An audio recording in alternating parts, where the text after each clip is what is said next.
Well, it's mixed emotions. Obviously the positives. The players have done an amazing job since July. We came back in July and did not go back home. Like, we've literally been going for 8 months.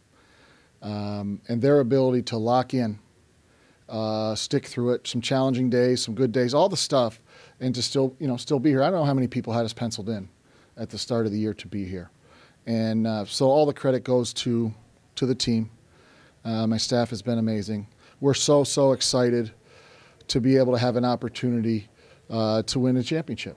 That's what everybody shoots for. We're one of 2 teams that have that chance. You know, what's beyond that, obviously, is a dream that we all have growing up. But in my mind, the most important thing is just to focus on what we have to do to play our best and let winning and losing figure itself out. Well, that's the goal. You know, the season is really just a chemistry experiment. It's what it is. You start at the beginning, and you push buttons and you pull folks here, and you're just playing tug of war all year with the group, trying to get the chemistry right. Assuming you have a fair level of talent, which obviously we do, better than fair. Assuming you got folks who are willing to work hard. You have to get the chemistry right, and I think we're peaking because our chemistry is peaking. The connectivity of the group is peaking. The willingness to make the play that's best for Bucknell over themselves is peaking. So those are all the reasons, and that's what makes the job hard. It's not, do you have the best plays? Can you get the chemistry right at the right time? And I feel like we do. So now, we just have to take advantage of it, because it doesn't always happen. It feels great. I thought our team played terrific for most of that game. If you were in our defensive, or if you were in our scout today, our walkthrough, the last 2 days, in terms of our preparation, how we wanted to guard certain actions that they ran, and then watch the game today, you would have been like, oh, they're locked in. Because we were. I mean, they ran something, and our kids ran it right with them. They knew the play as soon as their eyes saw it for most of that game. And that's what you want. When you're a defensive-minded coach, if you can get your team on the same page with you, you feel good. And I think we are there. Doesn't guarantee you anything, but I think it gives you a chance just about every single night, and that's what we want. We make shots. We're pretty darn tough because the defense is pretty consistent. And that's always the case, right? Like, it's hard to get a big lead if you're not getting stops. It's simplistic. I get it. But for us, it's just you can overcome some offensive lulls if you're stacking stops.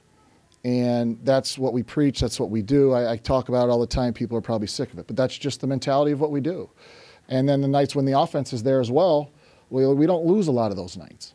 And so that's kind of the theory, the plan. So, Taylor's a special person, special basketball player. She's very dynamic. You guys see the dynamic basketball player, but she's got a dynamic personality off the floor. I'm not sure there's any more popular people on our campus than our 2 seniors. Taylor and Marley are extremely likable.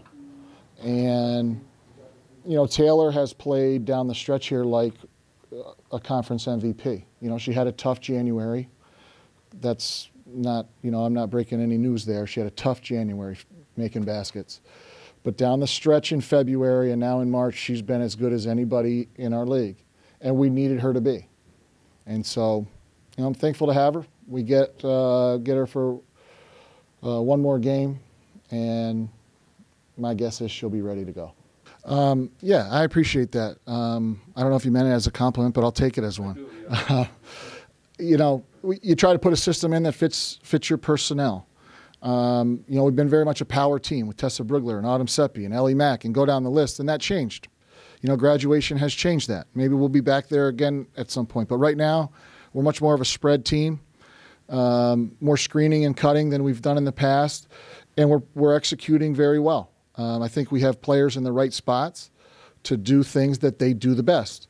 And we have some interior folks who maybe, while not as accomplished as the folks they replaced, in some ways do things better.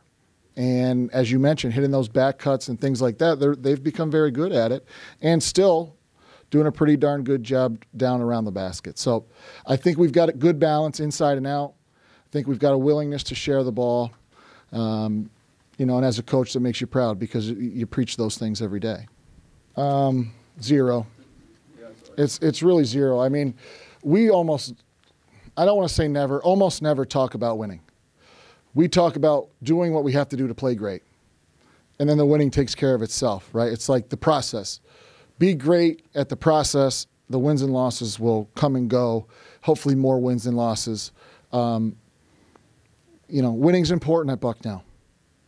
I knew that when I took the job. I was told that point blank. And that excited me as a coach. I came from a place where winning is important, multiple places. As an athlete, winning was important. So I felt like it was a good match. They want to win at Bucknell, and I want to win as a coach. But it's important to understand what creates winning, what makes winning happen. That's got to be your focus as a player and a coach. Do what it takes to play great. Then winning will happen. It's like full circle. I've been saying it in every interview that it just feels like it's complete now. Like we still have a lot of work to do, and we have one more game left. And just kind of coming in as like a freshman, we were able to win the chip. So now I just want to close it out a senior year and be like, go out with a bang. And I fully believe that we can do it if we play basketball like we know how to play. And if everybody contributes the way that they did this game, like we'll be completely fine. Able to like rely on anybody on our team to go and get a bucket when we need one, or get a big stop at a pivotal point of the game. Like that is really impressive to say that every single one of our players, I have full confidence in putting them in the game and being able to go and produce and get stops on D. So I'm really proud of them. It just kind of presented itself, the opportunities. I think I got a couple steals, and my teammates were able to kind of keep up with the flow, and everybody was just scoring and getting buckets and getting big stops, and it was just easy basketball at that point.